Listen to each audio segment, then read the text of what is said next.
Welcome to this presentation, Before You Go Lean, or How Not to Get Hurt When You Embrace Manufacturing Cells. Now, I'm a big believer in lean manufacturing techniques. I'm also a big believer that the right techniques, when employed incorrectly, can hurt you badly. And this is a story of implementing one fantastic lean manufacturing technique, manufacturing cell, but not doing it quite the right way. Sometimes when you make a mistake, you can learn a lot. And in this presentation, I hope to impart on you the lessons of some of the things that you should look for in your own organization if you are thinking of implementing manufacturing cells. Now, I said I was a big proponent of lean manufacturing. The reason are because there are so many benefits. When you properly implement lean manufacturing, quality of the products produced tends to improve dramatically. In the meantime, your lead time goes down. Employees are normally much happier working in a lean environment. Your inventory drops. And most importantly, if you happen to be a profit and loss manager, your profits go up.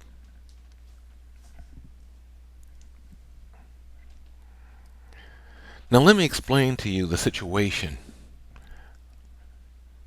that inspired this story. As a new plant manager, the first day I came onto my new job, I walked through the manufacturing cell and I saw batches of machines, 12 screw machines all in a row, 10 grinders all in a row. I saw batches of machines all over except for one area. And in this one area, I saw 5 very different looking machines that seemed to be arranged in a horseshoe shape. I asked the supervisor giving me the tour, "What is this? Why aren't these machines in the batch lineup like everything else?" The supervisor told me that this was an experiment. It was new. It was called a manufacturing cell. Well, I went back in and talked to the general manager after the tour was over. And the general manager told me that yes, he had gone to a seminar, had heard about manufacturing cells. They sounded fantastic, and he wanted me to make this one work. So the next thing I did was I took a look at the current conditions that we were operating under. The employees in the plant were all job specialists. What I mean by that is every employee knew how to set up or operate only one type of job. Now, there were about 10 to 12 different types of machines and different types of jobs. But my predecessor as plant manager felt that training was expensive, cross-training was really expensive, and therefore trained each employee on only one type of job. Setups were fairly long. To set up a machine to go from one part to a different part would normally take an hour and a half to 2.5 hours per machine. We didn't have a preventive maintenance program. As a matter of fact, the thought was, why do you need one? If a machine breaks down, you can take the parts, put them on the machine next door, call the supplier, the parts will be flown in, you'll get them the next day, and within 2 days, that machine will be back up again. In order to make sure that our parts were of good quality, we had inspectors. Those inspectors would go around checking parts every half hour to an hour, depending on the operation, to make sure that we were in tolerance. Now, there were 5 different machines in this manufacturing cell, and the parts that were selected for the manufacturing cell, if you did an ABC stratification, A being the fast turning items and C being the real slow turning items, the C items were selected for the cell because to the people making the decision, the C items seemed to be the ones that had the most in common. Finally, employee involvement. My predecessor did not believe that employee involvement was important. As a matter of fact, he had an attitude which I call park your brains at the door. All you need to do is follow what I tell you and everything will be fine. So those were the current conditions that I found. Now let's take a look at the impact of those current conditions on the manufacturing cell.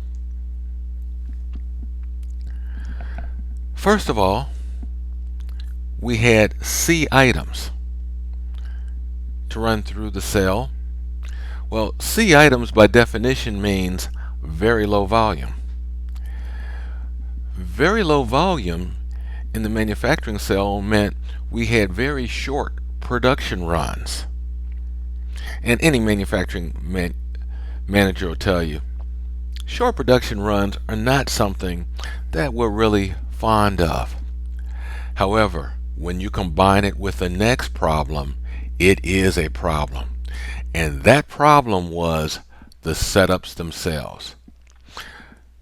Because the operators only knew how to set up one type of machine, and because the setups took 1.5 to 2.5 hours, in order to change the cell over from one part to another, it took 5 different operators to set up the 5 different machines. And because it took between 1.5 hours and 2.5 hours in order to set up the entire cell, when it was time to set up a cell on a new machine, it often took between 4 hours and 8 hours in order to get the right people and have them be able to spend enough time on their machines to set up all 5 machines. We had no TPM program, no preventative maintenance programs, and because we had no preventative maintenance programs, the machines, not surprisingly, would frequently go down in need of repair. And since we had no spare parts program or spare parts crib, we had to fly in spare parts. So when a machine would go down, a single machine would go down, it would take the entire manufacturing cell down until we could get the spare part and get that machine fixed, which often took 2 to 3 days. From a quality perspective, we again use inspectors to inspect in quality. As a result, the people who were running the manufacturing cell had never been trained to check for quality during production. And oftentimes, it would turn out we had been spending time producing parts that weren't any good, but the employees didn't know how to check for it. And from an employee involvement standpoint, employees had absolutely no involvement in the design or development of the manufacturing cell, didn't understand why we were doing it, and thought this was just one of those management flavor of the day exercises that would come and go in no time. The final impact on the cell of all of these problems was that most of the time, as a matter of fact, over 75% of the time, the cell was not in operation at all. So if you are getting ready to implement a manufacturing cell, There are several things I'm going to suggest that you take a look at. Employee training and cross-training, whether or not you have an effective total productive maintenance program, how you handle quality and making sure that you're producing quality parts, the setup times of your machines, the kind of production volumes you want to run through the manufacturing cell, and finally, whether or not you have your employees involved. And let me go through each of these one at a time, starting with employee training and cross-training. A manufacturing cell consists of multiple machine types. If your employees are only trained to set up or operate one machine type, and you have 4, 5, or 6 different machine types in your manufacturing cell, the first thing you're going to need to do is train your employees to operate and set up the different machine types, so that when you are ready to change a manufacturing cell from one type of machine to another, you can do it in as short a period of time as possible. Now, the output of a manufacturing cell is normally dependent on the number of operators that you have in the cell. If you put one operator in a cell, for example, you might be able to produce one part in 15 minutes. If you need to increase production in that cell, you can put 2 operators in the cell, and now instead of one part every 15 minutes, you can produce one part every 7.5 minutes. But again, this is dependent on your employees being trained to set up and operate the different machines. And you should not underestimate the time that cross-training can take, particularly if you're having to learn to set up different types of machines. Just think of how long it takes to train a setup operator on one type of machine, and now multiply that by 4 or 5. It will take some time, but the benefits are tremendous. The next thing you need to look at is total productive maintenance. If you have 5 or 6 machines in a cell and one machine goes down, you have just removed production for the entire manufacturing cell. So you really can't afford downtime in the cell. Our approach to total productive maintenance was first to train our employees to operate each of the different types of machines. Remember, we had 5 different types. So first we trained them to operate each of the 5 types, then to clean up and maintain the 5 different types of machines. Next, we trained them to set up each of the 5 machines. And finally, we trained them to do minor maintenance in each of the 5 different types of machines. We also compensated our workers for increasing their skill set. So when they went from operating the machines to cleaning up and doing simple maintenance to setting up the machines to then doing minor maintenance, every time their skill level increased, they got a pay increase. There's no better incentive to most operators than seeing a direct correlation between gaining more skills and earning more money. Needless to say, while we were doing this and implementing the total productive maintenance program, we also implemented a spare parts crib. We set up a spare parts crib so that when we did have a maintenance issue, we didn't have to call the supplier and have the parts flown in. The parts were already in our spare parts crib, and we established an inventory tracking mechanism to make sure that whenever we needed parts, we had them at our fingertips. Setup time reduction is critical in any manufacturing operation. After all, if it takes you 2 hours per machine to set up for a new part, you're not going to be able to run that machine efficiently and economically for 5 minutes before you stop that machine and set it up to run another part. So if it takes you 2 hours per machine to set up, you're going to run large batches. Well, in a manufacturing cell, or in manufacturing in general, we really don't want to run large batches. We want to run small batches. Our goal is a batch of 1 if we can get there. But if we can't get there, maybe we want a batch of 10 or 20. We based our principles on SMED, Single Minute Exchange of Dies. If you've never read the book by Shingo, who was an engineer for Toyota way back in the 1950s and 60s, he wrote the book Single Minute Exchange of Dies, or SMED.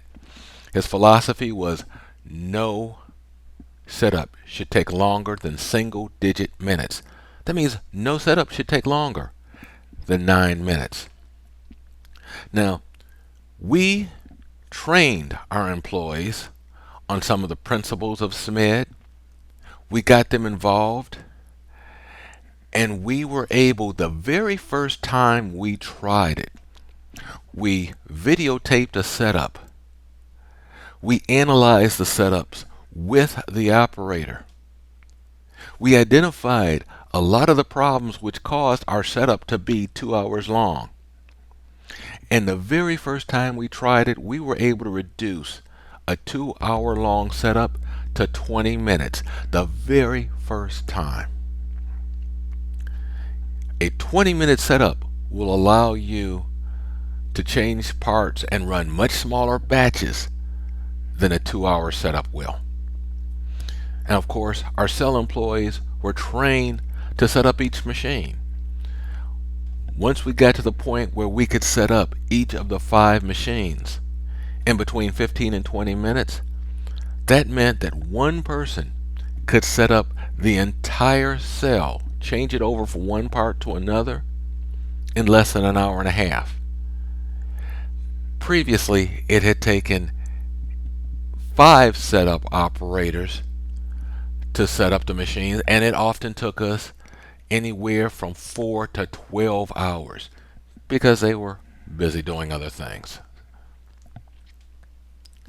From a quality perspective, we went from having quality inspectors come in every half hour, check the parts, to training our employees on statistical process control, or SPC. We did machine capability studies. Once we determined that our machines were capable, and in our case, some of our machines were not capable, so we had to do some retrofitting of the machines to make them capable of producing and holding the tolerances that they were supposed to hold. Then we implemented statistical process control, and our employees were now able to check for quality within the manufacturing cell.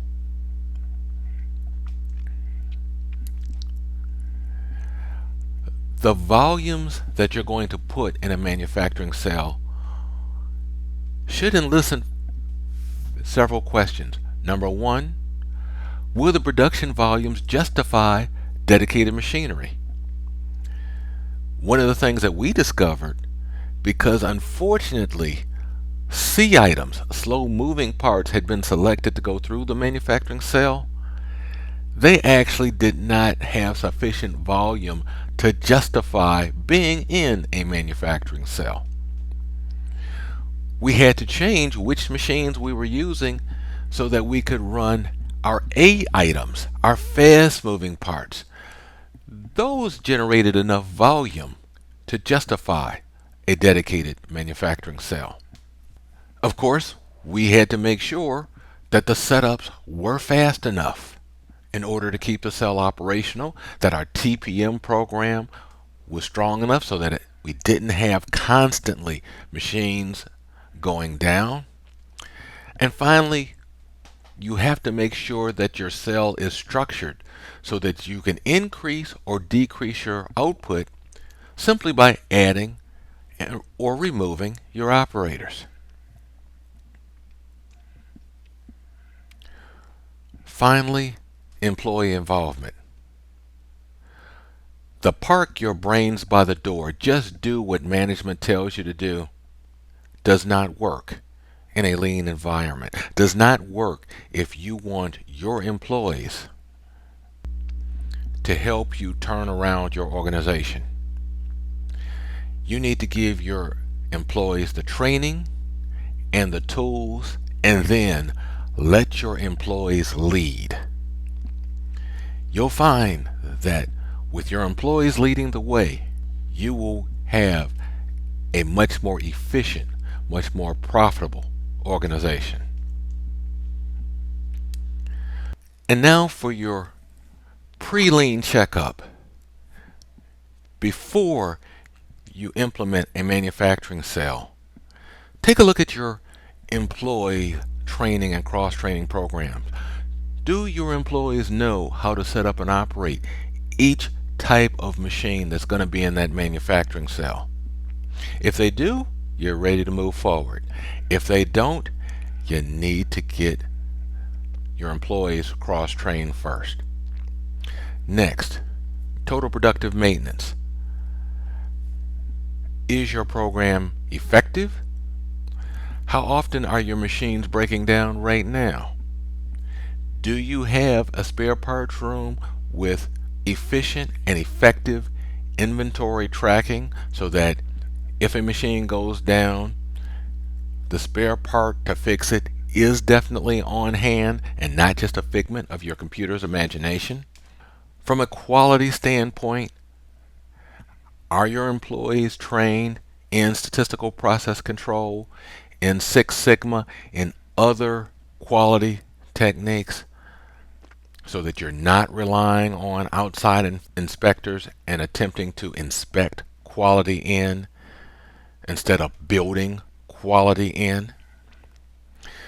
Are your setup times short? Do you meet the SMED guidelines, single minute exchange of dies? Do you have the production volumes sufficient to justify the manufacturing cell?